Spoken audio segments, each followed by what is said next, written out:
বাংলাদেশের রাজনীতির মাঠে গত বেশ কিছুদিন ধরেই যে গুঞ্জনটা ঘুরপাক খাচ্ছিল, ধীরে ধীরে সেটাই যেন এখন স্পষ্ট রূপ নিতে শুরু করেছে। হ্যাঁ, নিঃসন্দেহে এটি একটি বড়সড় রাজনৈতিক খবর। জামায়াত ইসলামীর নেতৃত্বে গঠিত বিরোধী জোটের ভেতর আসন সমঝোতা নিয়ে যে আলোচনা চলছিল, তার ভেতরের তথ্য এখন আর শুধু গোপন বৈঠকের মধ্যে সীমাবদ্ধ নেই, বরং প্রকাশ্যেই চলে এসেছে। সবকিছু যদি পরিকল্পনা অনুযায়ী এগোয়, তাহলে খুব শিগগিরই এই সমঝোতা নিয়ে আনুষ্ঠানিক ঘোষণাও আসতে পারে। কিন্তু আজকের আলোচনা শুধু কে কয়টা আসন পাচ্ছে এই সংখ্যার হিসাবে আটকে থাকবে না, বরং আমরা চেষ্টা করব বুঝতে এই আসন ভাগাভাগির পেছনের গভীর রাজনৈতিক কৌশল, জোটের ভেতরের রসায়ন, আর কারা লাভবান হচ্ছে, কারা হয়তো ঝুঁকিতে পড়ছে সেই বড় ছবিটা। এই বিশ্লেষণের ভিত্তি হিসেবে যে তথ্যগুলো সামনে এসেছে, সেগুলো মূলত একটি ইউটিউব রাজনৈতিক বিশ্লেষণ চ্যানেলের আলোচনা থেকে নেয়া, যারা আবার দেশের অন্যতম প্রভাবশালী দৈনিক পত্রিকার একটি রিপোর্টকে ভিত্তি করে পুরো চিত্রটি তুলে ধরেছেন। অর্থাৎ আমরা এখানে আসলে সংবাদের ভেতরে আরেকটি সংবাদ খুঁজে বের করার চেষ্টা করছি। আমাদের লক্ষ্য একটাই, এই আসন সমঝোতার ভেতরে থাকা মূল কৌশলটা উন্মোচন করা। সবচেয়ে বড় এবং আলোচনার কেন্দ্রে থাকা তথ্যটি হলো, জামায়াতে ইসলামী নিজেদের জন্য 190টি আসন চূড়ান্ত করেছে। সরকার গঠনের জন্য যেখানে প্রয়োজন 151টি আসন, সেখানে এককভাবে নিজেদের জন্য 190টি আসন রেখে দেওয়া, এটা নিঃসন্দেহে শুধুই একটি সংখ্যা নয়, বরং একটি দৃঢ় রাজনৈতিক বার্তা। এই বার্তাটা কি? বার্তাটা হলো, জামায়াত নিজেকে এই জোটের চালকের আসনে দেখছে। তারা বিশ্বাস করে এই জোটের ভেতরে থেকেও তারা এমন অবস্থানে আছে যেখান থেকে সরকার গঠনের খুব কাছাকাছি পৌঁছানো সম্ভব। তবে এখানেই আসে একটি গুরুত্বপূর্ণ কিন্তু সংবেদনশীল দিক। সূত্র অনুযায়ী জোটের শরিকদের জন্য ছেড়ে দেওয়া হচ্ছে প্রায় 110টি আসন, কিন্তু এই আসনগুলোতে জামায়াতের প্রতীক দাঁড়িপাল্লা ব্যবহার করা হবে না। এটা নিঃসন্দেহে বড় প্রশ্নের জন্ম দেয়, কারণ বাংলাদেশের রাজনীতিতে প্রতীক শুধু একটি চিহ্ন নয়, এটা আবেগ, পরিচয় এবং ভোটারের সিদ্ধান্তের বড় ভিত্তি। প্রতীক ছাড়া ভোট আদায়ে কি সমস্যা হবে না?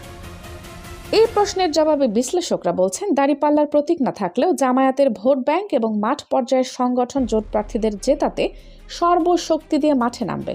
অর্থাৎ প্রতীক না থাকলেও সমর্থনের ঘাটতি হবে না, এটাই তাদের দাবি। এই সমঝোতা যে সহজে হয়নি সেটাও পরিষ্কার। সূত্রের দাবি, বিএনপি নাকি পর্দার আড়াল থেকে এই জোট ভাঙার জন্য বেশ চাপ প্রয়োগ করেছিল। এই চাপ সামলে সব শরিককে এক টেবিলে বসানো এবং একটি চূড়ান্ত সিদ্ধান্তে পৌঁছানো, এই পুরো প্রক্রিয়াটাকে জামায়াত পক্ষ একটি বড় রাজনৈতিক বিজয় হিসেবে দেখছে। এখানে বোঝা যায় আসল অগ্রাধিকার ছিল জোট টিকিয়ে রাখা। এখন আসা যাক সবচেয়ে কৌতূহল উদ্দীপক অংশে, জোটের অন্য দলগুলোকে কতটা পেল। ইসলামী আন্দোলন বাংলাদেশ চরমোনাই 40টি আসন, এনসিপি 30টি আসন, বাংলাদেশ খেলাফত মজলিস মামুনুল হক 15টি আসন, খেলাফতের আরেক অংশ 7টি আসন, এলডিপি কর্নেল অলি আহমেদ 7টি আসন, এবি পার্টি ও বিডিপি 2টি করে আসন। তালিকা লম্বা, কিন্তু প্রশ্ন আরও গভীর। চরমোনাইয়ের 40টি আসন শুনতে বড় মনে হলেও সূত্র বলছে এটা নাকি তাদের জন্য বিচক্ষণ সিদ্ধান্ত হয়নি।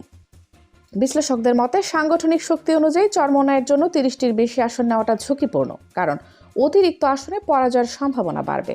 এখানে একটা গুরুত্বপূর্ণ শিক্ষা সামনে আসে, বেশি আসন মানেই সবসময় লাভ নয়। এনসিপি কি চরমোনাইয়ের চেয়ে বেশি শক্তিশালী? সূত্র বলছে না। তাহলে 30টি আসন কেন? এখানে আসে তথাকথিত গণ অভ্যুত্থান প্রসঙ্গ। সরকার বিরোধী সাম্প্রতিক আন্দোলনে এনসিপির সক্রিয় ভূমিকার জন্যই নাকি এই আসনগুলো পুরস্কার হিসেবে দেওয়া হয়েছে। শুধু আসন নয়, জামায়াত নাকি তাদের প্রার্থীদের জেতাতে অর্থ ও লোকবল দুই ঢালবে।